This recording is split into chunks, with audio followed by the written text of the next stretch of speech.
It's time to make our cupcake puppet a bit more creepy. This is Clive 2.0 and this is the original Clive. He is the first ever puppet that I made. He's a bit worse for wear and I haven't taken care of him. I didn't make him very well. So today we are going to continue to find out whether my now years of knowledge and experience can help me make a Clive that's a bit better than this poor man here. Join me today as we put some eyes in this little man and make him look absolutely terrifying. So let's do it. It's only right that I begin this session with a bit of a disclaimer. I use a mixture of very professional and incredibly unprofessional methods when making my puppets. If you see something that works great for you, that's amazing. But if you see something that you can't stand, it's totally fine. You do whatever you feel is best. This is just how I make mine. So with that said, we've got our little cupcake base here, and today we're going to be installing some eyes. Now, if you haven't seen me make eyes before, don't worry. I'm going to be going through my method fresh from the start so that you can see every detail of how I make my puppet eyes. This is a personal preference moment here. The style that you choose for your puppet eyes is absolutely your call. I personally really like to use felt balls, and I do that because we have this material being here, and I sometimes think plastic cut in half kind of cheapens the look for me a little bit, and I personally think that felt balls look so much better because they are material as well, so you're kind of bigging up this entire material vibe that you've got going on with your puppet. So I use felt balls for my eyes, but you can totally use whatever thing you want. Typically you can use ping pong balls cut in half, you can use wooden balls that you paint the colour of your choice, but I use felt balls and that's what we're going to be using today. Your ball preference your ball preference is unique to you, and you can choose whatever ball you want to choose, I'm sure, but this is just what I do. Now, I did sneaky peeky last week because I have made a little prototype eyeball here, and the aim is to put it into the face quite low down so he looks really terrifying, but this is what we're going to go for today, and I'm going to show you how I made this. So I'm going to put this to one side. I've got loads of different sizes here, but this one I think is about 4 centimeters across. They're quite big. You can see that it's a lot bigger than the original Clive. Oh, bless him, he looks so terrible. The original Clive's eyes are quite a lot smaller, but I wanted this big sort of froggy, beady thing looking back at me when I made the new one, so I've gone for a little bit bigger. But you can sort of go, I think this is 3 centimeters, this is about 2.5, and then the one I've got here is 4. So just absolutely run wild with it. Pick the size that suits you best. Okay, so I've got the big ball, if you'll pardon me, that I want to use for the eye today. Now I'm going to continue with my beloved Nyla fleece today, and I've got a little bit of scrap here that we've been using, and you can see how Nyla fleece is really stretchy one way but quite taut the other. So I'm going to make sure that stretch goes along the eye. So I'm just going to look at my eye that I've made for reference here, and what I want to do is cut it into 2 strips really. So I'm going to start by cutting a straight line as much as I can down the center of my Nyla fleece here, and then I want to, if you can see what I've done here with the eyeball, I've kind of folded over the fabric at the edge so that you don't get that just like an end of fabric and it doesn't look like it's fraying or anything. You've got like a lovely curvature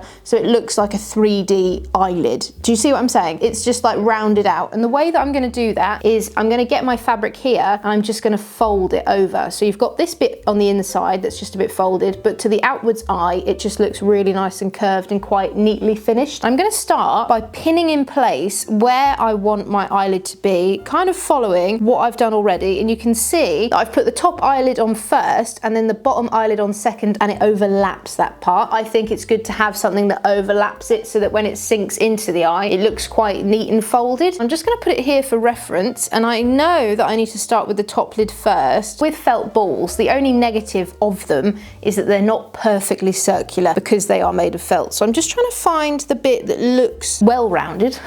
As I do that stretching motion, it really just kind of molds itself to the eye and sits really well. And once I've done that, I'm going to grab some pins, just pin that into place to hold it for now. I should probably get my pin thing out actually. It's absolutely butchered at the moment. I made this because I was desperate for a pin cushion and I had a spare eye rolling around, so I just chucked an eye in it. It's actually quite terrifying, and the more that you sew and the more chaotic I am, it just gets filled with crap.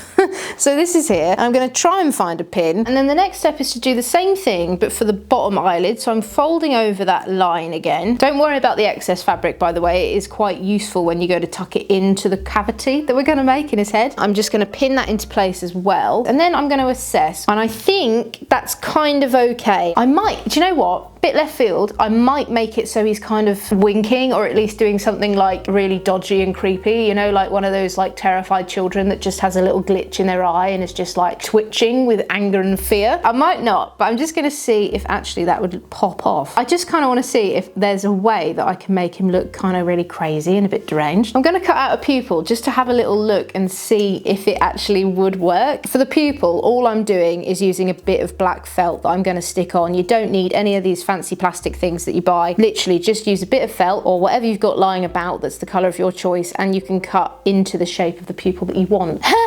Okay, it might be an option. It might be an option. Let me try and show you. Okay, so you've got this absolute creep here. See what you think. I didn't plan this. This is just me messing about. Can you see that? Can you see how creepy that looks? I really actually quite like how deranged he is a little bit. He's just a little bit like on the brink of losing it, you know? Like he's lost the plot a little bit. I might do it. What do you think? I might do it. I can always change it later. Okay, I'm gonna do it. Okay, I'm gonna do it. We're gonna try it. I think it's gonna be really fun to have one eye that's just like wide and one eye that is just like twitching. I just think there's something a bit creepy about a cupcake puppet, so I really kind of think we should play into that a little bit. What do you think? I can't hear you right now, but I hope you agree. So I'm going to do a couple of things to make this secure. I'm going to glue it into place with fabric glue, and while that sets, I'm also just going to do like the odd stitch just to make sure it's definitely in place. With this one, I've literally just put a stitch here and a stitch here and a tiny little one in its eye just to secure it. It's nothing crazy. So I'm going to start securing it by using my fabric glue in the hopes that it can get tacky, and during that time we can sew it, put in the other eye, and by the time we've done that, it should be dry enough for us to enter the head. I'm also, by the way, going to link everything I used today in the description down below for you to peruse as well. If you are interested in following along, but you don't have to be following along to be here, I'm very happy that you are.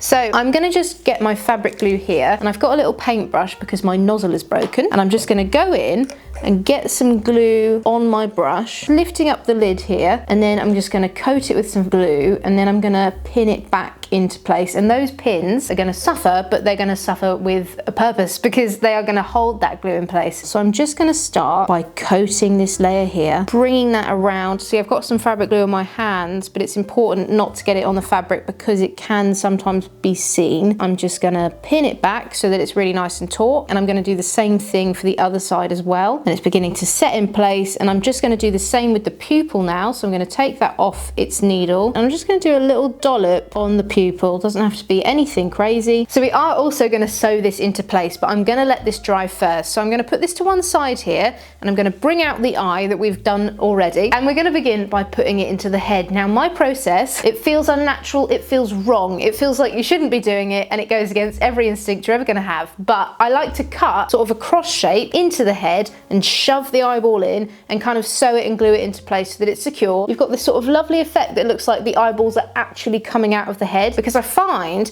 that when you have those sort of like plastic eyes or wooden eyes, that, you know, the shapes that are cut in half, that sometimes if you go around the side of the puppet, you can see them lift up a little bit and you can see the separation between the eye and the fabric, and I'm not really a fan of that. So I really like to shove it in and make sure that they're secure so that it just looks like they're actual real eyes that are protruding from their head. I'm going to use the center line of my pattern to kind of figure out where is best to put my eyes. Now I know, now that I'm doing this sort of deranged look, I think I want my big eye on my left, which is your right. I want it over here. I'm going to mark where I want my eye to go. I'm just going to eyeball where I want it, and from that mark where I want my eye to go. And this feels really unnatural to draw on my beloved Nyla fleece, but here we are. I've drawn a little dot here, and from this little dot cut kind of a small cross. I'm going to make it much smaller than the eye itself because I want that eye to be really nice and tight, kind of snuggled in there. If I made the cross bigger than the eye, it could fall through, it could be wobbly, and it just doesn't look as contained. This will feel really unnatural, but I promise it pays off in the end, and it does look really good. Oh god, every time it just makes me feel so nervous. Just like this, you can see that little cross shape there, and then I'm going to do the same thing into the foam and just really get in there. Now once I've made my cross shape, it is time to begin to shove the eye in. So I'm going to go in from the back of my entry point here, because the hand inside is going to get this excess fabric and latch onto it and help me pull it through. So I'm just going to bring my little fingers up outside the little hole here and start to grab the eye, and then it's just a case of literally shoving it in until you're happy with how it looks. Okay, and then you should get something like this, and already it looks so good, right? You can see how the cross has really helped us just sort of blend it in so it just looks like one thing. And what I'm going to do now is put in some glue, and once that's in, I'm also just going to do a couple of little stitches around the edge just to keep it into place, because what we don't want to do is have the eye pop out at any given opportunity. I'm going to go in from the back, actually, through my little armhole that I've made. It's really good with a puppet head shape like this because I can absolutely see the interiors of what I'm doing inside. So I'm just literally, what I can see, it's kind of hard to show you, but what I can see inside is where the foam has folded to let the eyeball in, and then I've got the fabric of the eyelids as well. So I'm just putting glue all the way around the edges to not only connect them together but stiffen them up so that they become kind of like a hard unit. And the next step is to sew it into the head just for a little bit of extra added security. Okay, so I'm just bringing my needle round the back. Just take your time when you do this bit, because the important thing is to try and make it as invisible as possible. I'm going to connect this head part here to the eyeball. I'm going to bring that into the eyelid that I've made, and I'm going to bring the needle back through, and the tauter the better. So I'm going to pull it tight, and then you can see there that you can't actually see that at all, and I'm going to repeat that all the way around. Okay, so I've put one eye in and I've sewn all the way around the edges very subtly, but now we've got to prep the other eye, the little eye that's a bit dodgy.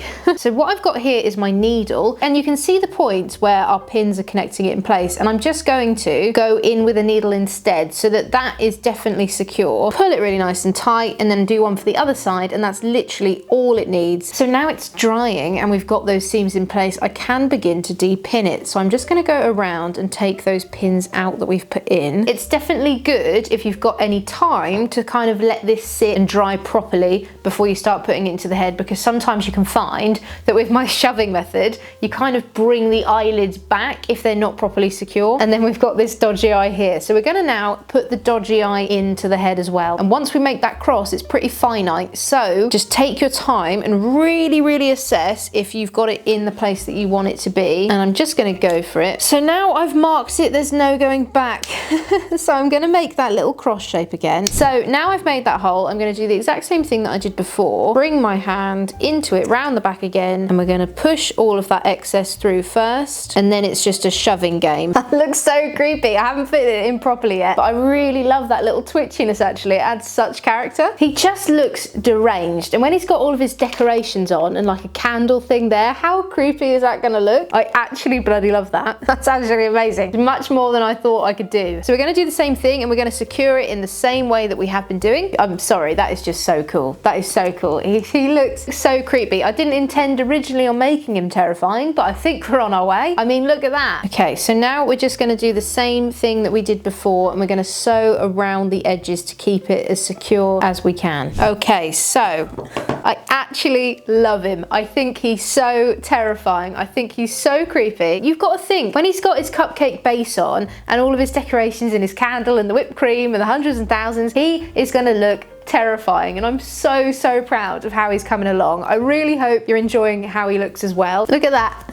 He's looking so good, right? I'm actually really impressed with my own skills, which is rare. But I do really like the decision that we've taken creatively to sort of make him look a little bit deranged and a little bit creepy. I mean, look, it's night and day. It's night and day about how much we've improved here. So I'm really pleased. Thank you so much for watching. I hope you enjoyed it. I'm really proud of him. I'm really loving how he's coming along. I hope you are as well. If you did enjoy what you saw here today, and perhaps you're not even here for sewing, maybe you're just here for relaxing, but if you did find it relaxing in any way, please subscribe and ring that bell so that you can be told when we next make another session. I'm genuinely so chuffed. Look at this. This is abysmal in comparison to this. I mean, he's looking so scary and so cool. I can't wait to see how he turns out. I'm genuinely so pleased. So thank you so much again, and I shall see you in the next one. Goodbye.